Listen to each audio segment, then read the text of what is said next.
अस्सलाम वालेकुम व्यूअर्स। अभी हम शुरू करते हैं इफ़ और इफ़ एल्स का जो प्रैक्टिकल वर्क है वो मैं आपको करके दिखाता हूँ। यहाँ से हम न्यू सोर्स फाइल लेंगे और इसमें हम कोड लिखते हैं। सी में हम लिखेंगे तो यहाँ पर पहले हैश लिखना है और फिर इंक्लूड और stdio.hg हेडर फाइल हम शामिल करेंगे। इसके बाद मेन फंक्शन हम शुरू करते हैं और ये मेन की बॉडी शुरू होगी। तो यहाँ पर मैं ऊपर कमेंट्स लिख लेता हूँ। पहले कमेंट्स आप यूज़ करें ताकि आपको ये भी पता हो कि प्रोग्राम क्या कर रहा है और कौन सी लाइन जो है वो किस काम के लिए इस्तेमाल हो रही है। तो यहाँ मल्टी लाइन कमेंट में लिखता हूँ दिस प्रोग्राम इज़ फॉर या this program input marks and print a message fail or pass।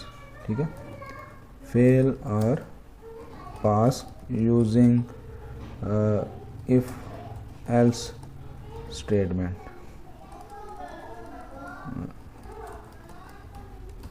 चलें, और यहाँ पर मैं इस कमेंट को बंद कर देता हूँ।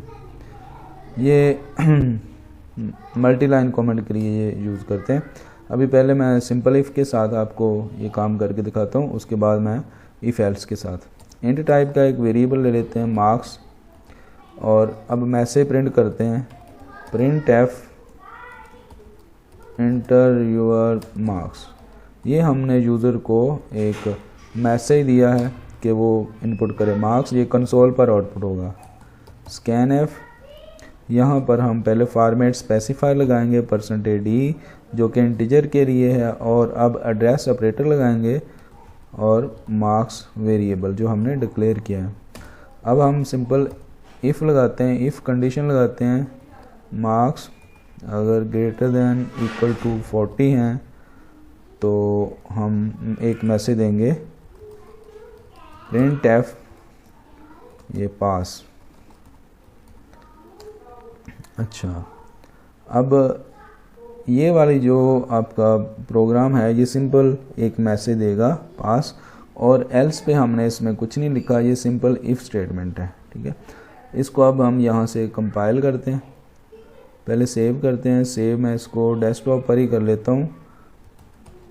रिजल्ट डॉट्स ये खुद ब खुद लगा लेगा। C++ में मैं सेव कर रहा हूँ। यहाँ पर ये कंपाइल हो रहा है, ये 0 वार्निंग 0 एरर आ गया। उसके बाद यहाँ से हम कंपाइल किया और रन साथ ये inter your marks for example हम 50 इंटर करते हैं तो ये पास वाला मैसेज आ गया। ठीक है, एक मैं और काम करता हूँ, यहाँ पर एक फ़ाइल इंक्लूड करता हूँ। जो नीचे हमें मैसेज आ रहा था वो ख़त्म हो जाएगा, कंपाइलर की इंफॉर्मेशन जो है। इंक्लूड conio.h ये एक हेडर फाइल है। यहाँ पर मैंने एक फंक्शन यूज़ करना है get ch। ये स्क्रीन को यहाँ पास देने के लिए, वैसे ये इनपुट फंक्शन है लेकिन मैं इससे स्क्रीन को रोकने के लिए यूज़ कर रहा हूँ। यहाँ एक और चीज़ हम करते हैं, मैंने पास आ गया, यहाँ पर मैं कोलन लगा देता हूँ ताकि हम जब मार्क्स इनपुट करें तो हमें अलहदा नज़र आए। यहाँ पर अब मैं मार्क्स अब 4 अब इंटर करता हूँ तो देखें कोई मैसेज नहीं आया। अगर मैं कंडीशन ट्रू है तो उस पर मैसेज आता है। अच्छा, एक स्टेटमेंट आगे मैं और लिखता हूँ प्रिंट एफ फेल। अच्छा, ये स्टेटमेंट जो है this statement is not part of our selection structure। ये हमारे सिलेक्शन स्ट्रक्चर का हिस्सा नहीं है, ये हर मरतबा एग्जीक्यूट हो जाएगी। ठीक है, तो इसको कंपाइल करते हैं। अब देखें मैंने यहाँ पर 7 मार्क्स एंटर किए, उसने फेल दे दिया, और अब मैं इसमें ज़्यादा मार्क्स इनपुट करता हूँ तो देखना ये फेल भी देगा और पास भी देगा। ठीक है, ये पास फेल दोनों दे दिए। उसकी वजह कि ये लॉजिकल एरर हम इसको कह सकते हैं कि हमारा जो लॉजिक नहीं ठीक बनी, नीचे वाली स्टेटमेंट जो है ये हिस्सा नहीं है हमारे स्ट्रक्चर का। तो अब हम इफ़ एल्स के साथ काम करते हैं, ठीक है। अगला जो है यहाँ पर मैं एल्स की वर्ड यूज़ करता हूँ। अब ये नीचे वाला जो स्टेटमेंट है ये हमारे स्ट्रक्चर का हिस्सा बन गई है। ये मैं लाइन अब कमेंट की ख़त्म कर रहा हूँ। अब अगर कंडीशन ट्रू है तो ये वाली स्टेटमेंट एग्जीक्यूट होगी, और अगर फॉल्स है तो ये वाली स्टेटमेंट एग्जीक्यूट हो जाएगी, ठीक है। तो अभी हम इसको कंपाइल करते हैं, साथ ही रन करते हैं। हाँ, ये आ गया। अच्छा, ये 65 है। अब देखिए पास प्रिंट कर दिया, और दोबारा मैं इसको कंपाइल करता हूँ, ठीक है।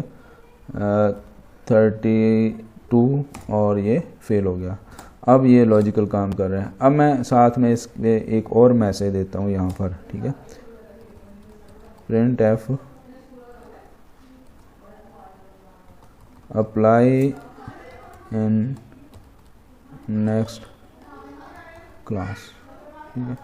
ये वैसे मैंने मैसेज दिया, और यहाँ पर मैं एक और मैसेज देता हूँ, प्रिंट एफ ट्राई अगेन। अब इधर मैं एक और आपको कमेंट में बता दूँ, ये स्टेटमेंट जो है अब ये फिर हिस्सा नहीं है हमारे स्ट्रक्चर का, ठीक है। This is not our part of our selection structure. ये हमारे सिलेक्शन स्ट्रक्चर का हिस्सा नहीं, ये हर मरतबा एग्जीक्यूट होगी। लेकिन ये जो है ये एरर आएगा, ठीक है, सिंटैक्स एरर आएगा, क्योंकि आप विदाउट ब्लॉक दो स्टेटमेंट नहीं लिख सकते। यहाँ पर देखें ना, जो इफ़ है वो सिंगल स्टेटमेंट के साथ अटैच है, ये उसके साथ अटैच है। यहाँ एल्स के बाद भी सिंगल स्टेटमेंट ही आएगी। यहाँ पर अब देखें एरर आ गया, ठीक है, एल्स विदाउट आ, ठीक है, यानी इसके साथ नहीं है ये। इसको हम ख़त्म करेंगे जब, ठीक है, तो फिर ये सही हो जाएगा। अच्छा, अब एक और मसला बनेगा। ट्रू पे तो ये फॉल्स प्रिंट करेगा, और फॉल्स पे ये फेल प्रिंट करेगा, और ट्राई अगेन हर मरतबा प्रिंट करेगा। यहाँ एरर नहीं देगा, क्योंकि ये हमारी अगले स्ट्रक्चर का पार्ट है, ठीक है, अगली स्टेटमेंट है स्ट्रक्चर के बाद, फिनिश होने के बाद। अब यहाँ पर एरर कोई नहीं आया। देखें, मैं इधर 22 मार्क्स एंटर करता हूँ तो फेल और ट्राई अगेन आ गया।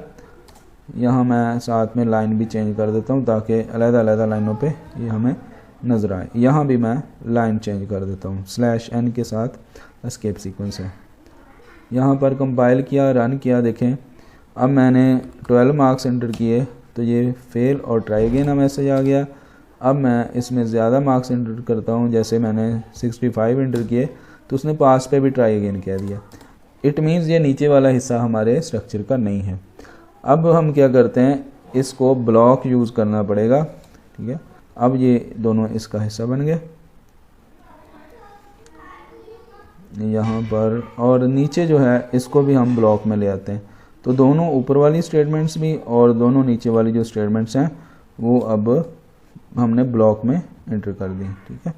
अब देखते हैं इसको, ये कमेंट की अब ज़रूरत नहीं है, इसको साफ़ कर देते हैं। ये ख़त्म हो गया। अब ये दोनों स्टेटमेंट अगर ट्रू है, ऊपर ये सिंटैक्स एरर वाला भी कमेंट हम ख़त्म करते हैं। ये दोनों स्टेटमेंट जब ट्रू होगा तो तब चलेंगी, और ये दोनों जब फॉल्स होगी कंडीशन तब चलेंगी। कंपाइल किया और साथ में रन किया।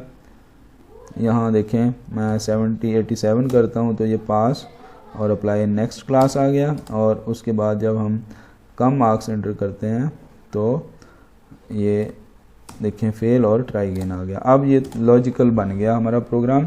ये था जी इफ़ और इफ़ एल्स की वर्किंग। यहाँ पर ब्लॉक के साथ भी हमने देखा और बगैर ब्लॉक के भी देखा। जो जो एरर आ सकते हैं, जो जो प्रॉब्लम हो सकती हैं स्टूडेंट्स को, वो हमने थोड़े से टाइम में बताने की कोशिश की। इंशाल्लाह नेक्स्ट वीडियो में हम देखेंगे कोई और चीज़। और पिछली वीडियो में मैंने इंक्रीमेंट ऑपरेटर पर तो काम किया था, लेकिन टाइम शॉर्टेज की वजह से डिक्रीमेंट नहीं किया था। तो डिक्रीमेंट जो ऑपरेटर हैं वो इंक्रीमेंट का रिवर्स काम करते हैं, वहाँ माइनस माइनस आना और एक डिक्रीज़ करेंगे, बाकी उनका वही फंक्शन है। चलें तब तक के लिए अल्लाह हाफ़िज़।